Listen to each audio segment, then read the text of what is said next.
Bueno, egun on guztioi. Tituloa zera jarri dut zero ikuspegia pizkat jokatzeko hitzekin, bale? Nahi genukeena izango litzateke errepidean hutsa niretzat da bapez ikustea, istripuari buruzko gauzak hitz egiten, bale? Orduan bakarri, ideia zen hori, zero ikuspegia, errepidean zehar ibiltzen baldin bazara, ez ikustea istripuren bat, edo atropello bat, edo horrelako gauzak, bale? Osea, bakarrik zen hori. Bale, bueno, zero biktimak. Bale, bueno, Euskal Herrian, Eusko Jaurlaritzak 2008an plan estrategiko bat sinatu zuen, bale? Oso plan garrantzitsua eta itxaronpentsua zen, edo da. Bildu zituen Euskal Herriko 3 aldundiak, 3 hiriburuetako udalak, Bilbo, Gasteiz eta Donostia. Eta baita ere, bide segurtasunarekin erlazionatutako dauden erakunde eta elkarte desberdinak. Ideia zein da, helburua zein da, azken finean, helburua da importanteena, ezta? 2008an, edo 20ko otsailan, Estokolmoko adierazpenean azaltzen zen bezala, Euskal Herrian ere hildakoen eta zauritu larrien kopurua murriztea nahi zen. 2008ko zenbaki zorigaitza horrekin hasten, 2030an, hau da, 5 urte barru, 10 urte ziren, kopuru hori erdira murriztea, edo txikitzea. Orduan, hortik aurrera jarraitzen, 2050era heltzerakoan 0 biktima lortzeko espero da. Hala bedi. Orduan, gure partez, ertzaintzak parte hartzaile garrantzitsua dela pentsatzen dugu. Helburu hau lortzeko. Azken finean, Euskal Herriko trafiko ardura gure eskuetan dago eta gu gara gure errepidean zaindariak. Eta hala izan ez gero, orain aldian eta baita etorkizunerako lan egiten dugu. Aipatutako zenbaki zorigaitza hori txikitzeko, gure lanari buruzko herritarrek gehiago ikusten dutena kalean zehar egiten ditugun lana da. Hau da, normalean kontrolak. Baina hori, orain aldiko gauza printzipala da, eguneroko lana berehalako emaitzekin, edo emaitza batekin. Normalean isunak dira. Baina baita ere lan egiten dugu ez hain ezaguna, etorkizunarako lanak egiten ditugu. Gerozago pizkat gehiago hitz egingo dut honi buruz, hitzaldiak eta horrelako gauzak. Taula batzuk ditut, prestatuta.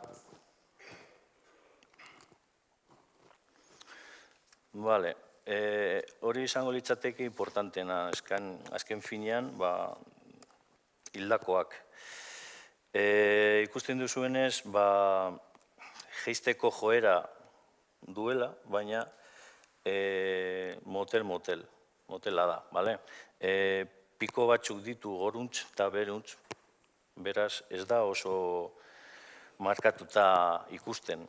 Adibidez, lehenengo eta behin, ahaztu zait esatea, nik ditudan datuak nire zentrukoak dira. Hau da, ni Bizkaian lan egiten dut, bale? Orduan, hemen aipatutako datu guztiak Bizkaiko territorioan edo izango lirateke, bale? Baina, adibidez, hemen apuntatuta ditut, adibidez, 22an 13 hildakoak eduki genituela, baina Euskal Herrian 54 izan ziren. Gero 23an 8 izan ziren, eta Euskal Herrian osoan 55. Pizkat gorakada bat, baina ikusten duzuenez Bizkaian alderantziz da. Orduan horregatik esaten nun, pikoak daudela, gora eta behera. Gero 24an, 9 egon ziren Bizkaian, baina Euskal Herrian 37. Nahiko beherakada importante Euskal Herrian, bale? 54% talde ahulak izan ziren, bale? Hau da, txirrindulariak, motoristak eta peatoiak edo ineskoak ere. Horrezegatik, pizkat igual Eusko Jaurlaritzan eta Ertzaintzan be, pizkat esan dena, nos hemos puesto las pilas honekin, ezta? Motoristekin. Eta orokorrean esango genuke, plana nahiko ondo doala. Naiz eta tapiko batzuk egon. Hurrengoan,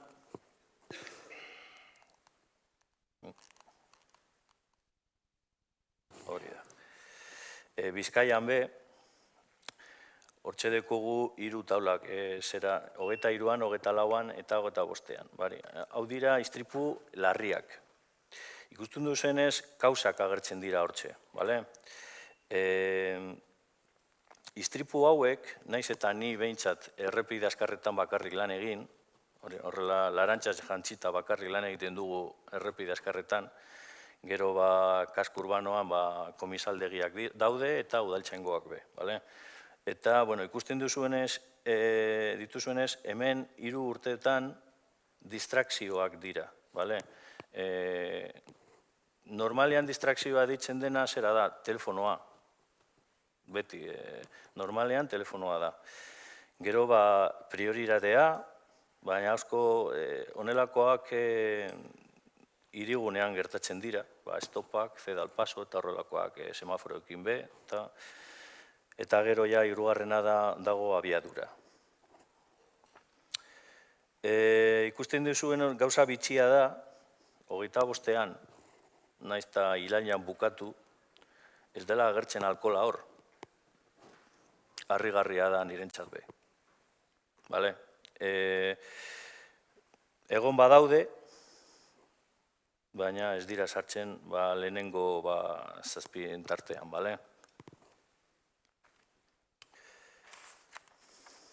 Hurrengoan, talde vulnerableai buruz hitz egiten, hortxe dekogu motoristak eta ziklistak. Hemen ditugu biak sartuta, eta ikusten duzuenez, beheko zenbakilek argita garbi ikusten dela jeisteko joera hori. 23an 426, 24an 389, eta 25ean iraiak arte 288.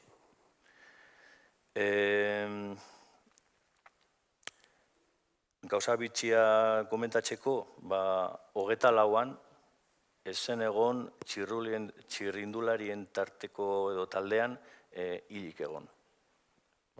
Ez zen hilakoak egon. Igual behar bada, plana ondo doa eta, infrastrukturak be hobeto dira, adibidez Durangon aldean ireki izan bide gorria, Nazional 634tik ateratzeko, eta horrelako gauzak nabaritzen dira. Hurrengoan, Bizkaian be, hortxe dago 2 taulak, eta istripu guztiak sartzen dira.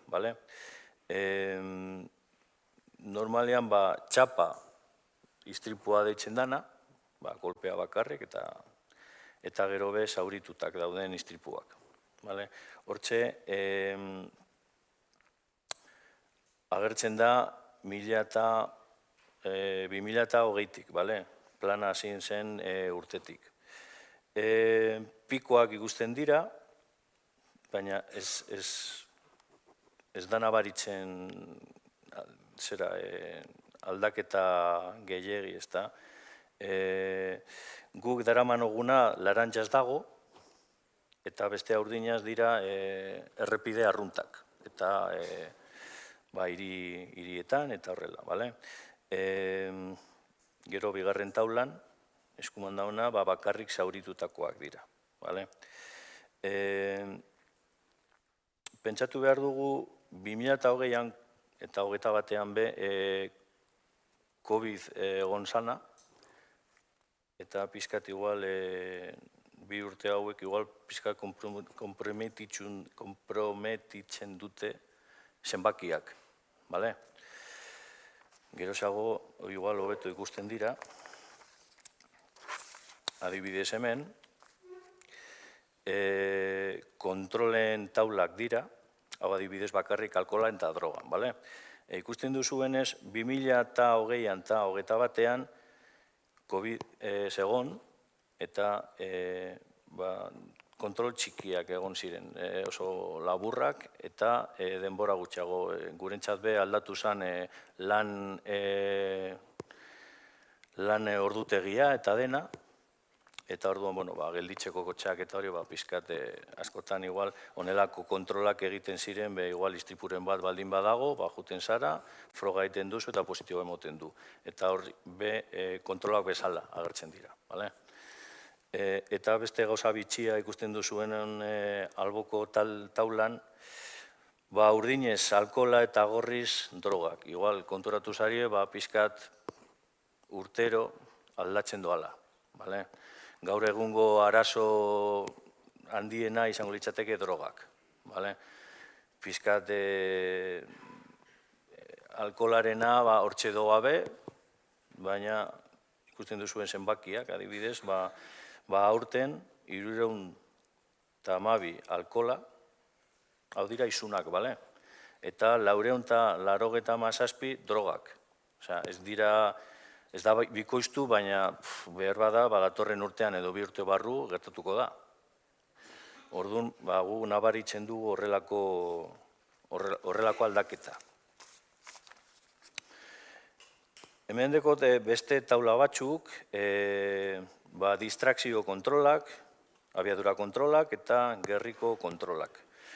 Distrakzio kontrolak normalean beti eguneroko isunak urrutezken, telefonoarekin edo telefonoagaz gertatzen diren isunak dira. Hemen guk adibidez lan egiten dugu, behintzat Bizkaian eta pentsatzen dut beste lurraldean gauza bera izango dela, distintibo gabeko ibilgailuak erabiltzen ditugu. Mugitzen gara errepideetan, kotxe bat, baina normala, ez deko distintiboak. Hau da, gidariak, esaten duguna, zubola, telefonarekin, eta ez da konturatzen. Baina, askotan zaude pareka patruia batekin eta ez dira konturatzen ez. Osea, zentratutak telefonarekin eta ez dira enteratzen. Gero abiadura kontrolak pandemia egon zenan, unitatea bolkatu zen abiadura kontrolak egiteko gehiagotxeko edo. Ikusten duzuela, ia 2000, 1700 eta gero ja normalizatzen doa. Hori be, radar ibilgailua distintibo gabe dago errepidetik eta normalean jartzen dira edo ibiltzen edo gelditutak, baina guk deitzen dugun punto negro. Normalean ikusten ditugu zerrenda bat eta hortxe agertzen dira puntu beltzak, normalean Bizkaian behintzat dauden istripuen lekuan. Eta gero, gerriko kontrolak, kontrol arruntak dira, patruia normalak egiten dituzte edo egiten ditugu, ni patruiero abe naiz, eta, nik pentsatzen dut, hau importantena izango litzateke kontrolei buruz hitz egiten, bale? Beste gauza bitxi bat, atera dut taula hau zen eta nik be hitzaldi hau prestatzen, pixkat,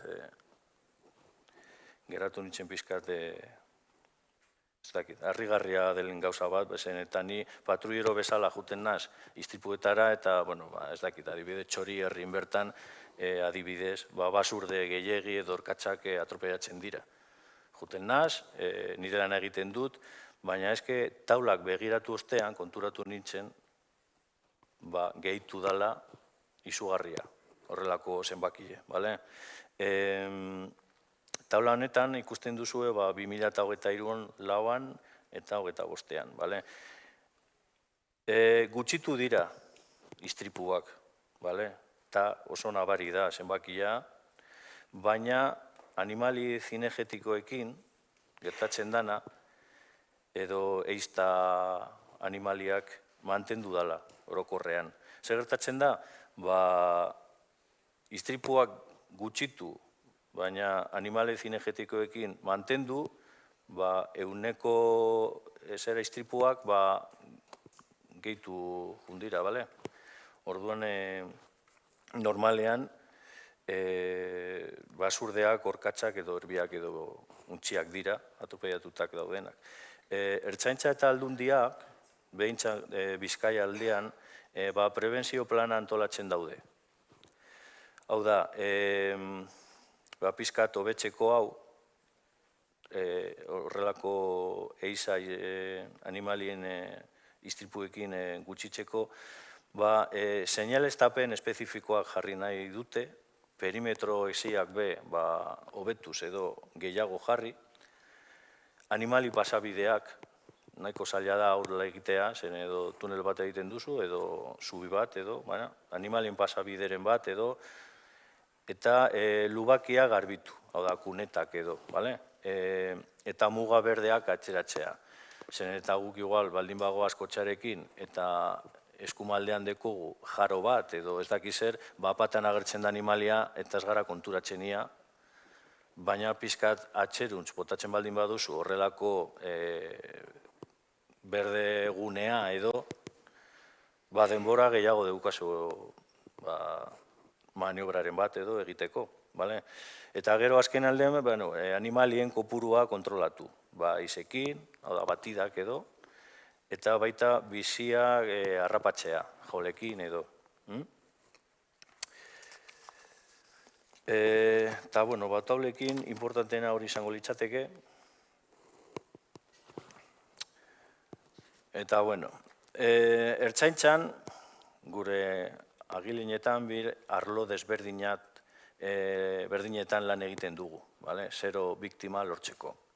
Lehenengoa izango litzateke kontrolak eta trafiko zainketa, hau egungo zeregina dira, alkohola kontrolak, abiadura kontrola, distrakzioak eta lehen esan dudana. Eta bigarren pausua izango litzateke sensibilizazioa eta prestakuntza. Bigarren zati hau, epe luzerako emaitzak lortzeko lana da, hau da, etorkizunean. Akzio preventiboak adibidez, komunikazio kanpainak. Askotan agertzen dena, autopistan, AP68 edo, agertzen dena, zinturoia, abiadura, ez dakiz horrelako gauza, bale? Eta gero beste gauza izango litzateke hezkuntza programak. Gazteak erantzun positiboa daukate honelako programekin. Hauek izango lirateke, adibidez, Don Bidami, ekitaldia eta eskolako hitzaldiak emonezkero. Ez dakit igual Don Bidamik baldin badekizue zer den edo ez, baina Don Bidami gazteen artean prebentzioa lortzeko ekitaldi bat da. Dami edo panpin bat, badakizue dami bat zer den, krastez agertzen diren panpinoiek marrekin eta artikulazioarekin eta hori.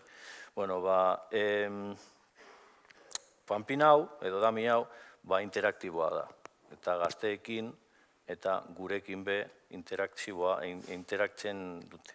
Eta, galdera batzuek bidez, trafiko ertzain bati, askotan ni naiz, udaltzaingo bati, zuhiltzaile bati, eta baita ere, istripu baten ondorioz, kalte handiak eduki dituen pertsona bati, galderak egiten dizkio, edo dizkigu. Bideoak jartzen dituzte, bideo batzuk pixkat realak, istripuak ikusten dira, bukatu ostean, eta jendea ospitalean, eta horrelako hau zan, pixkat, nahiko gogorrak dira. Honen mezua, Don Bidamiren ekitaldia, mezu zentrala argia da. Hau da, zuk ez duzu ordezkorik, dami bat bezala. Eta, bueno, gazteekin be, kolaborazio pixkat galderen bidez edo, ez dakit, askotan, hor dauka motorra edo bizikleta, edo nondik ibiltzen zarie, edo non daukazue istripuren bat, edo horrelako gauzak, bale? Gero, bigarren aldiz, bigarren gauza da eskolako hitzaldiak, bale? Lehenengoa, Don Bidami, 16, 17, 18, igual ja ez, baina, bueno, 15, 16, 17 urteko gazteekin egiten da. Hau da, etorkizunean gidariak izango direnekin, bale? Eta gero, beste aldean dago eskolako hitzaldiak, 6 eta 2 urteko arteko umeekin. Hauek bere gelan ematen dira, ikastolan bertan, edo eskolan bertan, eta joten gara lanean, gure ibilgailuekin, batxutan dira furgonetak, eta beste batxutan motorrak, eta, bide segurtasunen gauza basikoak irakasten diegu. Hau da, semaforoak, gorria, berdea, zebra bideak zertarako dira, bide gorriak, ikurra basikoak, estopa, ceda al paso, horrelako gauzak, bale?